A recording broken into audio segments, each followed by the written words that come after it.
Hello friend, good evening. Welcome to my channel home science by Tanuja ma'am. Channel में आपका स्वागत है। अगर आप मेरे चैनल पे नए आए हैं तो मेरे चैनल को सब्सक्राइब कर लें, लाइक कर दें और बेल आइकन को भी प्रेस कर लें और ज़्यादा से ज़्यादा शेयर भी कर दें, जिससे आने वाली वीडियो का नोटिफिकेशन आपको मिल सके।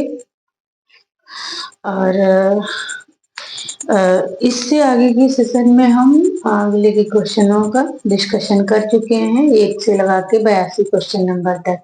और इस क्वेश्चन पेपर में हम पढ़ेंगे 83 क्वेश्चन नंबर से। और ये पेपर है होम साइंस यूपीटीजीटी 2021 का पेपर है। तो आइए आप भी हमारे साथ क्वेश्चन पेपर सॉल्व करिए।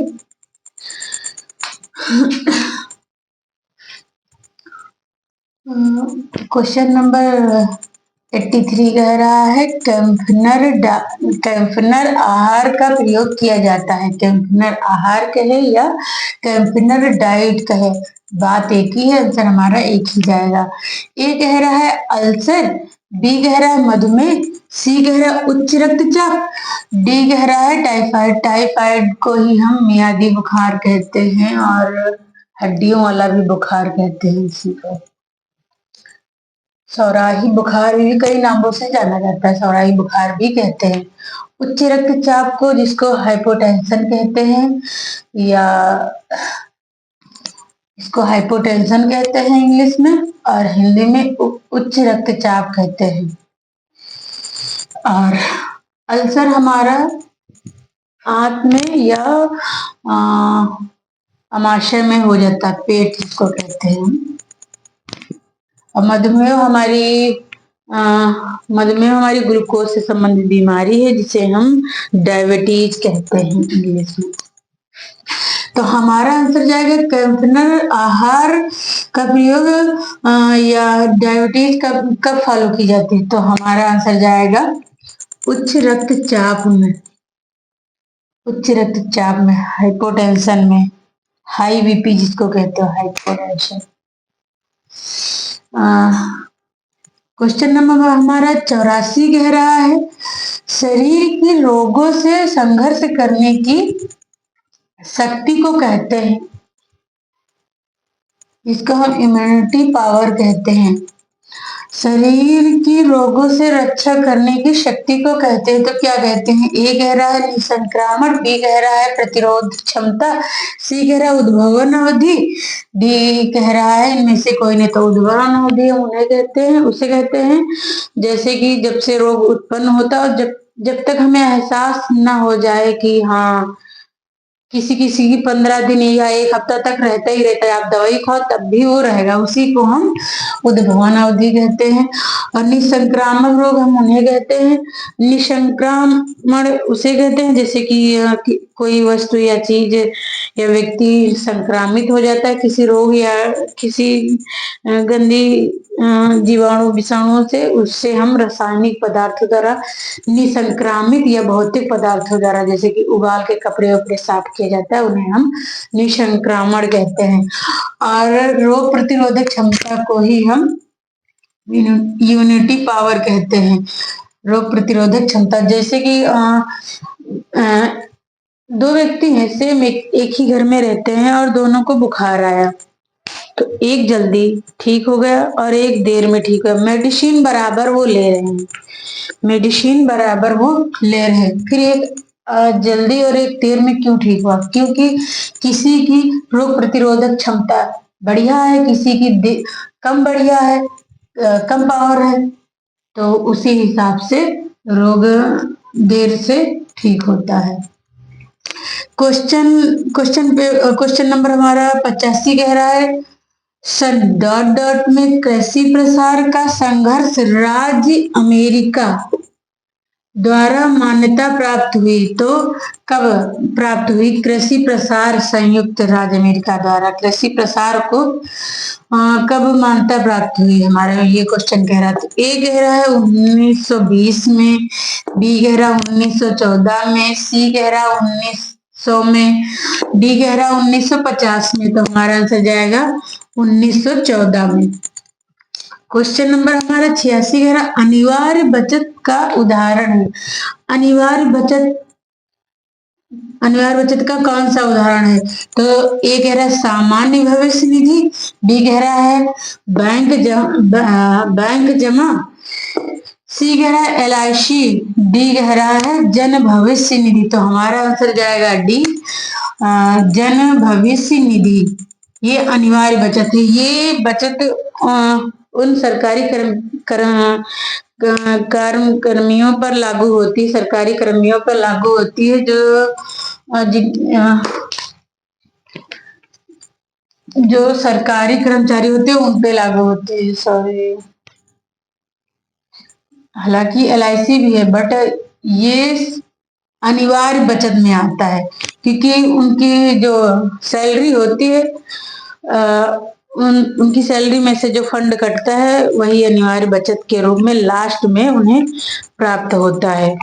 कुछ गैर सरकारी कंपनियां भी ऐसी योजनाएं चलाती है।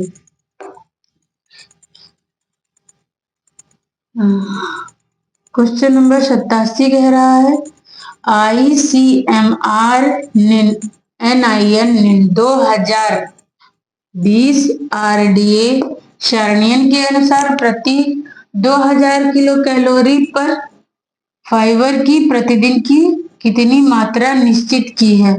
ये कह रहा है अगर 2000 आप कैलोरी लेंगे या ऊर्जा लेंगे तो उसका फाइबर कितना लेंगे?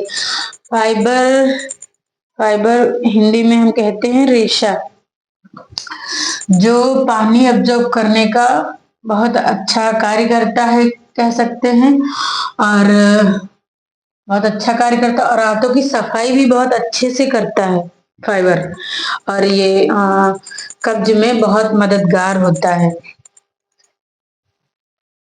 कब्ज बीमारी में। तो हमारा आंसर क्या जाएगा कि 2000 किलो कैलोरी पर कितना फाइबर लेना चाहिए? तो ए कह रहा है 30 ग्राम, बी कह रहा है 25 ग्राम, सी कह रहा है 35 ग्राम, डी कह रहा है 40 ग्राम। जिसको ना समझ में आए तो मुझसे इंग्लिश में भी 30 ग्राम, बी कह रहा है 25 ग्राम, सी कह रहा है 35 ग्राम, डी कह रहा है 40 ग्राम।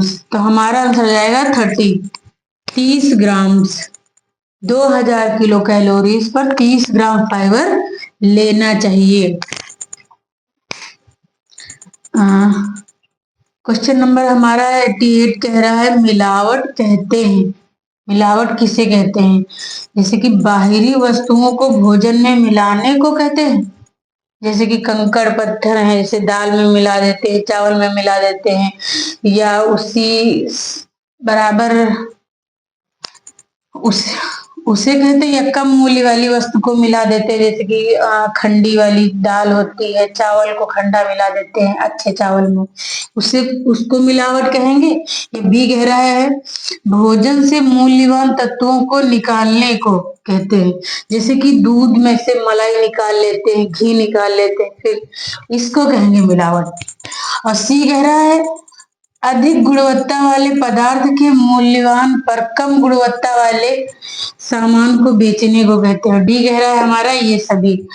तो जैसे कि अधिक गुणवत्ता वाली चीजें, जैसे कि कपड़ा ले लो कि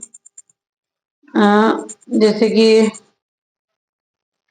कपड़ा है और बहुत सी चीजें हैं, जैसे कि चावल है जो 80 में यहाँ मिल रहा है, वही सेम चावल दूसरी दुकान पे 120 में बेच रहे हैं, और जबकि उसकी गुणवत्ता सेम है।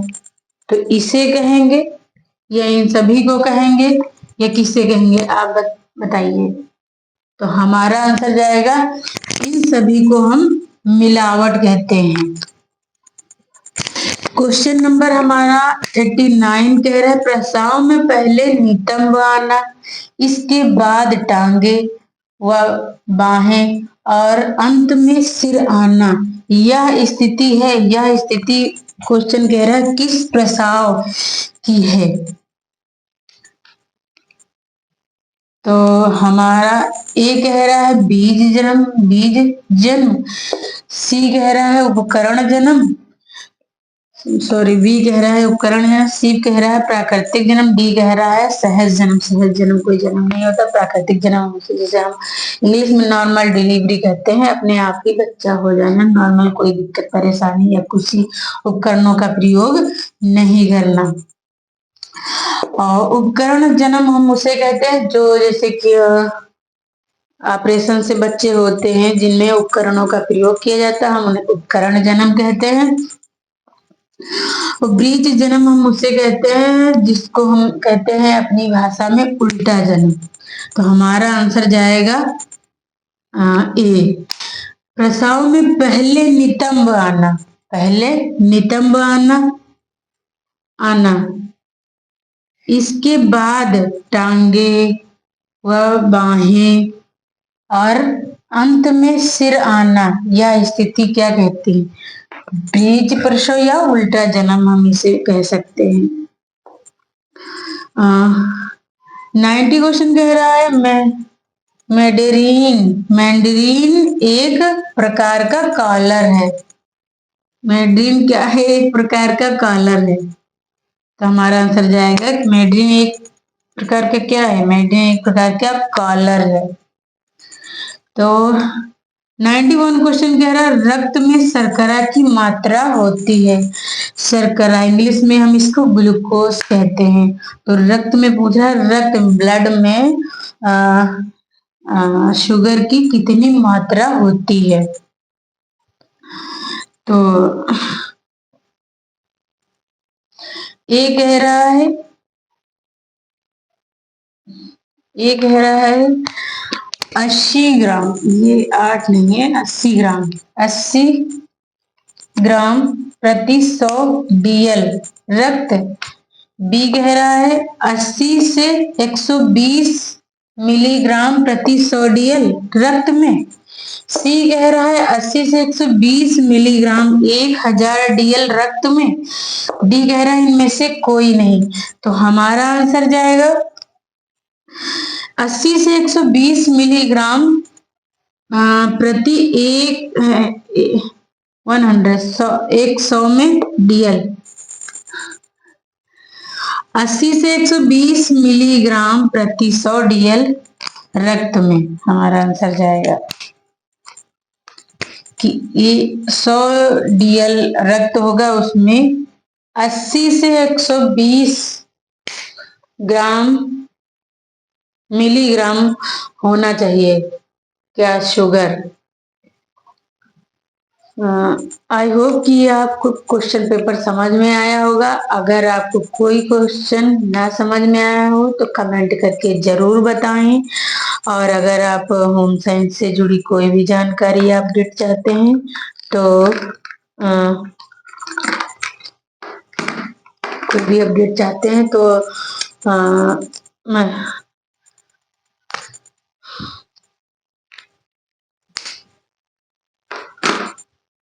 मैसेज या आप कमेंट कर सकते हैं।